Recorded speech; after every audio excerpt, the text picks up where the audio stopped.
My name's Robert Green. We're actually in the lower Ninth Ward on the north side, 1826 Tennessee. I'm sitting on the steps of my mother's old house, all that we have left of a house as a result of what Hurricane Katrina did.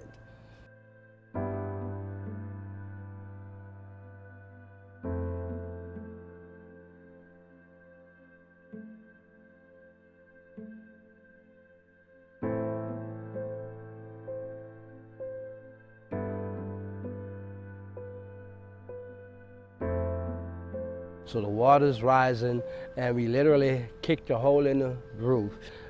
Put my granddaughter on the roof of the house, turned around and get the other ones before the house is completely gone, turned back and she disappeared and was washed away in 25 feet of water.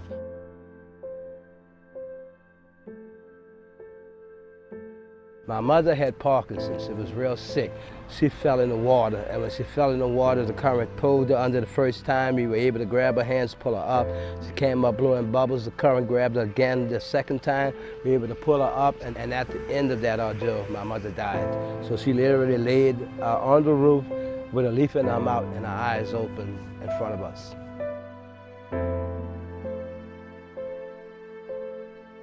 There was no vegetation that was alive, there were no birds, there were no animals. There was nothing but biting flies and gnats. You walked around here and it was like walking on a sponge. Yeah, on that side of Claiborne was either roped off, fenced off, and was just, the barriers were just coming down, so you could begin to see the damage. And they were still pulling bodies out of this. They green dotted, meaning nobody comes back to Broadmoor. Nobody comes back to the lower Ninth Ward. Those people from those two neighborhoods fought from the day they heard that and took the lead at coming back. And the lower Ninth Ward, with so much still to do, is still a great example of recovery.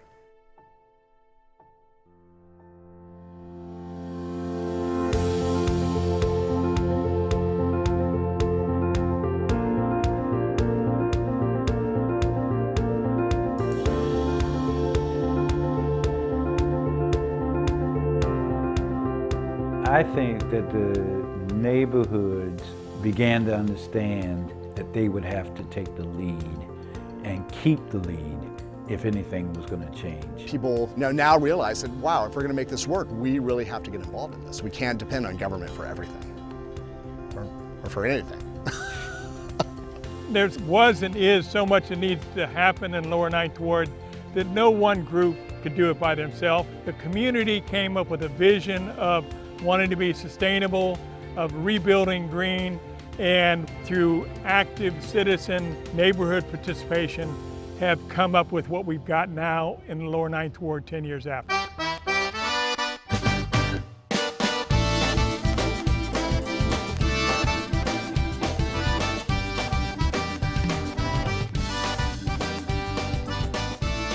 The neighborhood has the most residential solar in the United States. It's 100% African American. Okay? This is because of great community effort that was mentioned, and it's a sheer force of will. There is no question what has happened in the lower Ninth Ward is a model for the rest of the country. We're one of the greenest communities in the country. You know, we have a lot of gardens. You can get a dual flush toilet, you know, something we've never thought about having. So the home that we are at and the homes you see behind me, they're all LEED Platinum certified homes. So what that means is that they have energy efficiency, water efficiency. They manage the storm water here on the property instead of letting it flood to the street. We use reclaimed materials. Everything about this home is sustainable. This is a house that CSCD is renovating here in the lower Ninth Ward. It is made of barge wood, which is wood coming from barges that came down the Mississippi River in the 1800s. We've used this house as an example of how you can renovate and make it energy efficient, but still make it cost effective. The tree canopy loss here was monumental. It was something like 1 million trees. There are about 10,000 trees here. All of these trees that you see in these pots, these will all be planted by the end of April of 2016. And then we'll have another 10,000 bare root saplings that will come in and we'll start repotting in January. So we cycle through about 20,000 trees a year.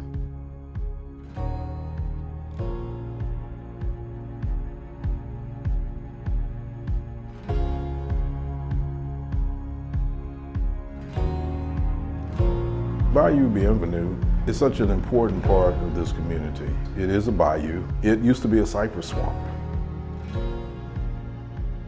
The Bayou Bienvenue wetlands is connected to the Mississippi River Gulf outlet. It was like building a freeway for ships. The problem was it brought salt water with it. The salt water killed the trees back there. You know, from 65 back, you couldn't see across this thing. You know, it was so densely populated with cypress trees that we didn't even use a paddle because the cypress trees were so close together. We would grab the stumps and pull ourselves through. So one of the things that our mission is trying to find ways to rebuild that cypress swamp, because it is what we call the multiple lines of defense from storms coming up through the Gulf. I have grandchildren, you know, and pretty soon I'd have great-grandchildren. So, I mean, they need this. I may not be here this long. I'm not that selfish that I don't care because I might die in 20, 40 years, you know, but it just be my luck I don't die. So if I don't die, I want this back. And if I die, I want the children to be able to see a beautiful wetland, you know, and have their protection back.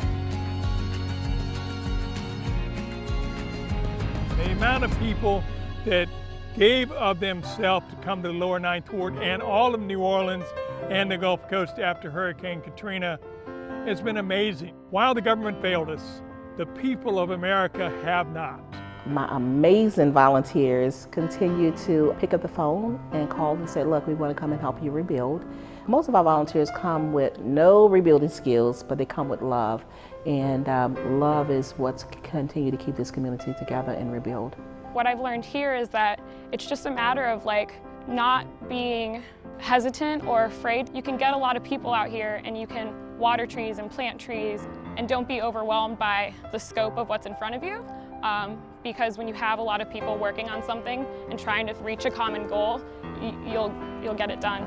If you don't take the first step, you can't take the second step. You have to take the first step, the second step, the third step, on and on until you get to your destination. The shirt that I have on it, the person who gave me the shirt was a volunteer from Chicago. She was working in the campaign, came down here in 2008, gave me her shirt. You know what I'm saying? So what it is 10,000 buckets have been filled one drop at a time from the volunteers. Had it not been for volunteers, none of what you see would be here right now.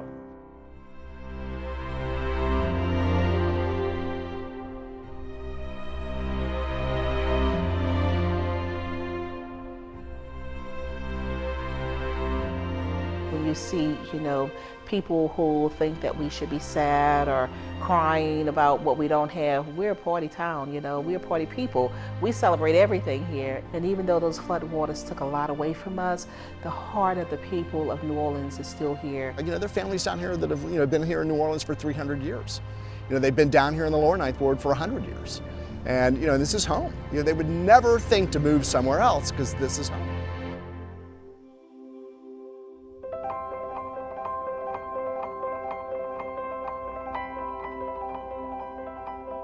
I remember one of the most beautiful things that happened in May 2006 was the first time I saw children playing in the lower Ninth Ward again.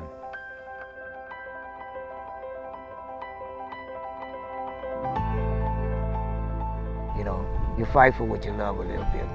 And then if you love it more, you fight more. And that's what we need to do.